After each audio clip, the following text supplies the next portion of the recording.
কুরবানি কয়টা করা জায়েজ আছে? প্রিয় বন্ধুগণ, কুরবানি দেখেন সাধারণভাবে যদি আপনার সম্পদ থাকে, আল্লাহ রসুল সাল্লাল্লাহু আলাইহি ওয়াসাল্লাম বলছেন একটা কুরবানি করলেই হবে। দেখা যাচ্ছে আপনার সমর্থ আছে, দেখা যাচ্ছে আপনি দুটো কুরবানি করলেন, সমস্যা নেই, করতে পারেন। কিন্তু একদিকে খেয়াল রাখতে হবে, ইন্নাল মুবাদ্দিরিনা কানু ইখওয়ানাশ শায়াতিন, আপনার অর্থ সম্পদ যাতে অপচয় না হয়। একটা করলেই যথেষ্ট। যদি আপনি গরু দেন একটা করতে পারেন, উট দেন একটা করতে পারেন, আপনার ইচ্ছা। আপনি 5টাও দিতে পারেন, 10টাও দিতে পারেন, সেটা আপনার টাকার বিনিময়। প্রিয় বন্ধুগণ, তারপরে কুরবানি কেন? কুরবানি আল্লাহ রাব্বুল আলামিনের পক্ষ থেকে হযরতে ইব্রাহিম আলাইহিস সালাতু ওয়াস সালামের ধারাবাহিকতা থেকে আসছে। হযরতে ইসমাইল আলাইহিস সালাতু ওয়াস সালামের কুরবানির মাধ্যম দিয়ে কিন্তু আমাদের সমাজে, আমাদের পৃথিবীতে এটাই চালু হয়ে আসছে যে কুরবানি দিতে হয়, কুরবানি দেওয়া ওয়াজিব, এটা একটা আমল। প্রিয় বন্ধুগণ, কুরবানি সবাই দিবেন। তারপরে কুরবানি কতদিন পর্যন্ত করা যায়? প্রিয় বন্ধুগণ, কুরবানি আপনার 10, 11, 12 এই 3 দিনে, কোনো আলেম ওলামার মতে আছে 13 তারিখেও করা যায়, 4 দিন ধরে কুরবানি করা যায়। প্রিয় বন্ধুগণ, কুরবানি করতে হবে 10 তারিখ এবং 11 তারিখ, 12 তারিখ এই 3 দিনে আমাদের বাংলাদেশ এবং পাকিস্তান বিভিন্ন দেশে এটাই চালু হয়ে আসছে যে 3 দিনেই আর কি কুরবানি করবেন। তারপরে আসছে কুরবানির পশু জবাই করার সঠিক সময় কখন? প্রিয় বন্ধুগণ, সঠিক সময় যে কুরবানির দিনে নামাজ আদায় করেই আপনি আপনার পশু জবাই করবেন, এটা হলো সঠিক সময়। 10 তারিখে কুরবানির নামাজ আদায় করে আপনি আপনার পশু জবাই করতে পারেন। তারপরে তিরান দিয়ে ছবি তোলা জায়েজ আছে কিনা? অনেক মানুষ দান করে, সদকা করে। আসলে আপনি যেহেতু আল্লাহর জন্য দান করবেন, সদকা করবেন, এই জন্য কোনো প্রকার ছবি তোলা জায়েজ আছে কিনা?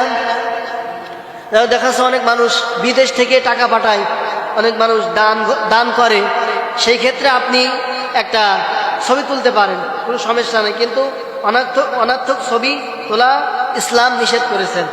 প্রিয় বন্ধুগণ, কোন কোন পশু দিয়া কুরবানি করা জায়েজ আছে?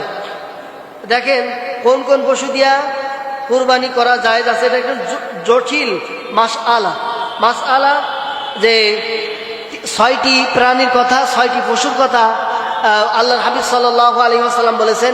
প্রথম নম্বরে উট, দ্বিতীয় নম্বরে গরু, তৃতীয় নম্বরে মহিষ, চতুর্থ নম্বরে দুম্বা, তারপর দেখা যাচ্ছে আপনার 5ম নম্বরে ভেড়া, 6ষ্ঠ নম্বরে আপনার ছাগল। এই 6টা প্রাণী দিয়েই কোরবানি করা জায়েজ আছে। তারপরে আসেন দেখেন কোরবানির গোশত অমুসলিমদেরকে দেওয়া জায়েজ আছে কি না। এখানে দেখেন অনেক জটিল একটা প্রশ্ন যে কুরবানির গোশত আপনার ভাগের থেকে আপনি অমুসলিমকে দিতে পারবেন কিনা, হিন্দুদেরকে দিতে পারবেন কিনা। হ্যাঁ, কুরবানির গোশত অমুসলিমকে দেওয়া যাবে। মুসলমানদেরকে আগে আপনার আহাল পরিবার, আপনার আত্মীয় স্বজন, আপনার এলাকা মহল্লায় যদি কোনো মুসলমান বাদ থাকে, বাদ দিয়ে কিন্তু দেওয়া যাবে না, সকলকে দিতে হবে। দেওয়ার পরে যদি বেঁচে থাকে, দেখা যাচ্ছে অনেক মানুষের যে পৃথিবীর বুকে চলার জন্য শুধু যে মুসলমানদের সাথে একটা সম্পর্ক থাকবে না, হিন্দুদের সাথে অনেক মানুষের অনেক একটা গভীর কালেকশন হয়। প্রিয় বন্ধুগণ, ইসলাম অমুসলিমকেও দেওয়ার ঘোষণা দিয়েছে, দিতে পারবেন, কোনো সমস্যা নেই। তারপরে দেখেন কুরবানির গোশত 3 দিনের বেশি রাখা যাবে, জায়েজ আছে কি না। প্রিয় বন্ধুগণ, আমাদের এই যে প্রচলনটা আছে 3 দিনের বেশি থাকলে কোনো সমস্যা নাই, আপনার ইচ্ছা, আপনি মাস ধরেও খেতে পারেন, কিন্তু আগে আপনার দেখতে হবে যে আপনার ফ্যামিলি কি পেয়েছে কিনা। 3 দিনের বেশি রাখলে কোনো সমস্যা নাই, ইসলাম জায়েজ করেছেন, 3 দিনের বেশি রাখা যাবে। আপনার ইচ্ছা, আপনি দেখা যাচ্ছে কুরবানি করেছেন, আপনার লোক নাই, আপনি ফ্রিজে রেখে দিবেন, আপনার ইচ্ছা, আপনি যেখানে রাখতে পারেন। 3 দিনের বেশি গেলে কোনো সমস্যা নাই। তারপরে আসেন কুরবানির গোশত দিয়া দিনের প্রথম খাবার খাওয়া সঠিক না। আল্লাহ রসুল সাল্লাল্লাহু আলাইহি ওয়াসাল্লাম কুরবানির দিন ঈদের নামাজ আদায় করেই কুরবানি করতেন। কুরবানি করে আপনার সকালে কিছু খাতেন না। কুরবানির সকালে রসুল সাল্লাল্লাহু আলাইহি ওয়াসাল্লাম কিছু খাইতেন না। হাদিসে প্রমাণ, তিনি নামাজ পড়ে এসেই আগে পশু জবাই করে কুরবানি করার পরে সেই গোশত দিয়া দিনের প্রথম খানা খাইতেন। তারপরে আসেন কুরবানির গোশত দিয়া কসাইকে এবং পারিশ্রমিক দেওয়া যাবে কি না। অনেক মানুষ আমরা এইটাই ভুল করি যে কুরবানির গোশত দিয়া আমরা কসাইকে শ্রমিক দিয়ে থাকি, মানে কসাইয়ের প্রতিদান দিয়ে থাকি। কিন্তু না, কসাইয়ের সাথে আগে কথা বলে নিতে হবে। আল্লাহ রাসূল সাল্লাল্লাহু আলাইহি ওয়াসাল্লাম বলেছেন কুরবানির গোশত কোনো কসাইকে দেওয়া যাবে না, এবং আপনার যারা কাজ করবে তাদেরকেও দেওয়া যাবে না। আল্লাহ রাসূল সাল্লাল্লাহু আলাইহি ওয়াসাল্লাম নিষেধ করেছেন। যেহেতু ওই কুরবানি আপনি আল্লাহর রাস্তায় দিচ্ছেন, আল্লাহর জন্য দান করেছেন, আল্লাহ আপনাকে ওটা দিয়েছে, আল্লাহর জন্য তো আপনি লিল্লাহিত করে দিয়েছেন, এটা আল্লাহ আপনাকে দিয়েছে, এই জন্য ওটা আপনি ভক্ষণ করবেন। এই জন্য আগে কুরবানি কসাইদের সাথে আগে দরদাম করে নিতে হবে যে ভাই আপনার আমি কোনো গোশত দিতে পারবো না, আপনাকে আমি শুধু টাকা দেব। অনেক মানুষ আছে যে টাকা একটু কম দিলে কোনো সমস্যা নেই, দেখা যাচ্ছে আপনার 2-3 কেজি গোশত 5 কেজি গোশত দিয়ে দিলি 1,500-2 হাজার টাকা, দেখা যাচ্ছে ওই হিসেব করে কসাইরা আপনার করে। প্রিয় বন্ধুগণ, কসাইদের সাথে আগে কথা বলে নিতে হবে। দিতে পারেন যদি আপনার এলাকার মানুষকে যেইভাবে দিচ্ছেন, যদি আপনার প্রতিবেশী হয় কসাই, তাহলেই সেই ভাগ আপনি দিতে পারেন। প্রিয় ভাইরা, এদিকে একটু সতর্ক থাকবেন যে কসাইদের দেওয়াটা না দেওয়াটাই ঠিক। তারপরে দেখেন ইসলাম বলছে না দেওয়াটা। প্রিয় বন্ধুগণ, কুরবানি সমাজে একটা ভাগ আছে, এই ভাগটা কি নেওয়া জায়েজ আছে? প্রিয় বন্ধুগণ, কুরবানির দিন দেখবেন অনেক মানুষ কুরবানি দেয়, কিন্তু দেওয়ার পরে গ্রামের কিছু মোড়ল আছে, মাঠবার আছে, এরা আর কি করে, আর কি ওই কুরবানির ওখানে যায় যে গ্রামের সমাজের যে ভাগটা, ওই ভাগটা তারা নিয়ে চলে আসে। প্রিয় বন্ধুগণ, যে কুরবানি দিচ্ছে তার তো একটা আশা আকাঙ্ক্ষা থাকে যে তার প্রতিবেশী, তার ফ্যামিলি পাশে যারা গরিব আছে তাদেরকে এবারটা একটু বেশি ধরে দেব। কিন্তু যে কুরবানি দেবে, আমি বলতে চাই যে কুরবানি দিবে সে তার গোশত তারপরে ছেড়ে দেওয়া, আসলে আমি এটা মনে করি ইসলামও এটা বলে যে তার ভাগ তার কাছে ছেড়ে দিবে। প্রিয় বন্ধু, সে যদি দিতে চাই দেবে, সমস্যা নাই। মোড়লরা, গ্রামের মোড়লরা দেখা যাচ্ছে মাঠবাররা এক জায়গায় করে নিয়ে দেখা যাচ্ছে ওনারা সবার মাঝে আর কি গরিব তাদের মাঝে বিলিয়ে দেয়, যারা কুরবানি দিয়েছে তাদেরকেও দেয়। কিন্তু না, ইসলাম বলছেন যার যার কুরবানির গোশত সে যে যা করবে ওটা তার বিষয়, এখানে কোনো মানুষের মাতবাড়ি চলবে না। প্রিয় বন্ধুগণ, তারপর দেখেন কুরবানির দিনে, কুরবানির আগে চুল নখ কাটা থেকে বিরত থাকা কি? হাদিসে আছে যে কুরবানির চাঁদ যখন উঠবে, আপনার কুরবানির চাঁদ যেদিন থেকে উঠবে তারপরের থেকে চুল দাড়ি নখ এটা কাটা থেকে বিরত থাকবেন। যে দেখা যাচ্ছে আপনার কুরবানির দিন গরুর চামড়া, দেখা যাচ্ছে আপনার গায়ে যে পশম, যে নখ, এর ওজন করে আল্লাহ রাব্বুল আলামিন আপনার আমল নামায় সওয়াব দিবেন। তাই দেখেন প্রিয় বন্ধুগণ, এই কাটা থেকে বড় একটা আমল, তাছাড়া আপনারা কাটা থেকে বিরত থাকবেন। কাটা থেকে আমাদেরকে বিরত থাকতে হবে। তারপরে দেখেন বড় একটা আমল, আমাদের এই আমল থেকে যেন আমরা মাহরুম না হই। প্রিয় বন্ধুগণ, তারপরে দেখেন কয়েকজন মিলে কোরবানির ভাগ করে দেওয়া জায়েজ আছে কিনা। এখন দেখেন পশু, আল্লাহ রাসূল সাল্লাল্লাহু আলাইহি ওয়াসাল্লাম বলছেন যে উট, মহিষ এবং গরু, এই 3টা পশুতে 7 ভাগ করা জায়েজ আছে। কিন্তু যদি আপনারা, অনেক মানুষ দেখা যাচ্ছে আপনার প্রবাসে থাকে, দেখা যাচ্ছে আপনারা ডুম্বা কিনেছেন, ডুম্বা কিনে যদি ওই ডুম্বার ভিতরে যদি 7 ভাগ করেন তাহলে তো হবে না। দেখা যাচ্ছে আপনার গরু কিনতে হবে, অনেক মানুষের সামর্থ্য নেই।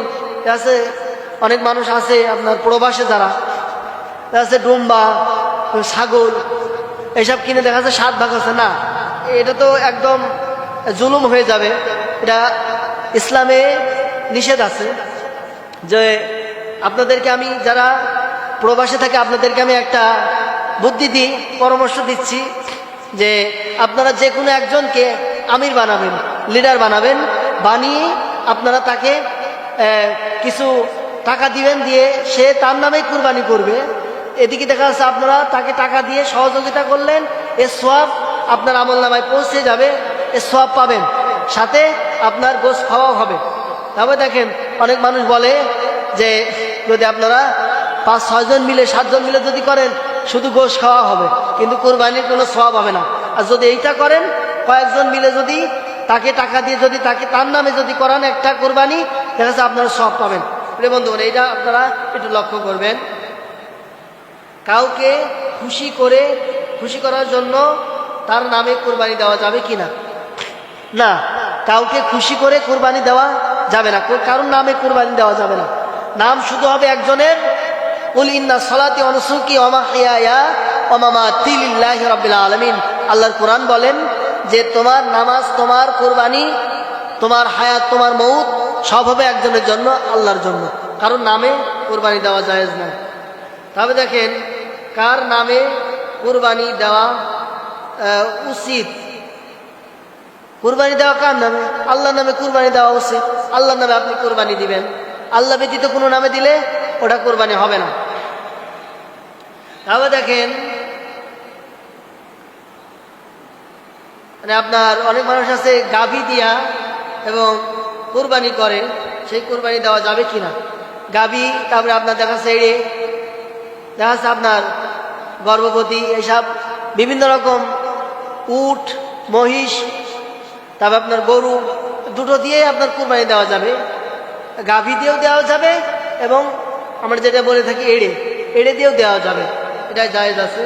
প্রিয় বন্ধুগণ, গাভীর ভিতরে একটা শর্ত আছে যে গাভী যখন আপনি কুরবানি দিবেন, ওই গাভীর ভিতর যদি পশু থাকে, যদি কোনো বাচ্চা থাকে, বাছুর থাকে, তাহলে ওই গাভী দিয়ে আপনি কুরবানি দিবেন না। ওই গাভী দিয়ে কুরবানি দেওয়া জায়েজ নাই। কি জন্য জায়েজ নাই? যে আপনি কুরবানি দিচ্ছেন ঠিক আছে, কিন্তু আল্লাহ হাবিব সাল্লাল্লাহু আলাইহি ওয়াসাল্লাম বলছেন যে পশুটার ভিতরে কোনো নিখুঁত যেন কোনো ঝামেলা না থাকে। তো দেখা যাচ্ছে একটা পশু তার ভিতরে রয়েছে গর্ভবতী, সেটাকে আপনি কুরবানি দিতে পারবেন না। তারপরে দেখেন যে আপনি টাকা ধার করে কুরবানি দিতে পারবেন কিনা। অবশ্যই যদি আপনার দেখা যাচ্ছে আপনি টাকা ধার করলেন, করার পরে ওই টাকাটা আপনি শোধ করে দিতে পারবেন, তাহলে আপনি ধার করে কুরবানি দিতে পারবেন। তারপরে দেখেন আমাদের সমাজে একটা প্রচলন আছে যে দাঁত এবং শিং দেখে কুরবানি পশু বয়স নির্ণয় করে আর কি কেনা উচিত কিনা। অবশ্যই আপনি দাঁত দেখবেন, শিং দেখবেন, সব কিছু সুস্থ আছে কিনা, তারপরে আপনি ক্রয় করবেন, এটা ইসলাম জায়েজ করেছে।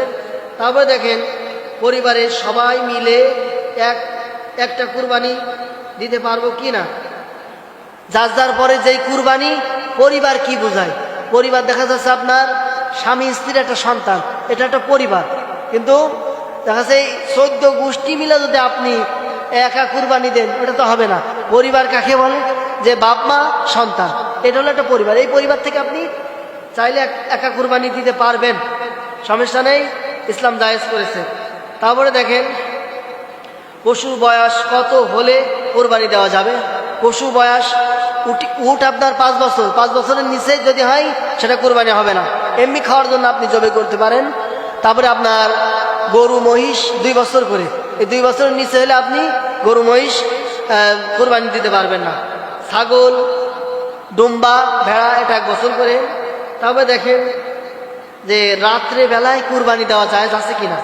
রাত্রে বেলায় কুরবানি দেওয়া অধিকাংশ আলেম ওলামা বলেছেন রাত্রে বেলায় কুরবানি দেওয়া জায়েজ নাই। কি জন্য? রাত্রে বেলায় অনেক সময় দেখা যাচ্ছে আপনার দিনে যে আলোটা আমরা পাই, রাত্রে কিন্তু এই আলোটা আমরা পাই না। অনেক সময় দেখা যাচ্ছে পশুর শির কাটতে বা গলা কাটতে অনেক অসুবিধা হয়। যদি আপনার পর্যাপ্ত পরিমাণ যদি আলোর ব্যবস্থা থাকে, তাহলে আপনি রাত্রে কুরবানি দিতে পারবেন। ইসলাম বলছে রাত্রেবেলা কুরবানি না দেওয়াটাই সঠিক। তারপর দেখেন ভাগে কুরবানি দেওয়া জায়েজ আছে কিনা।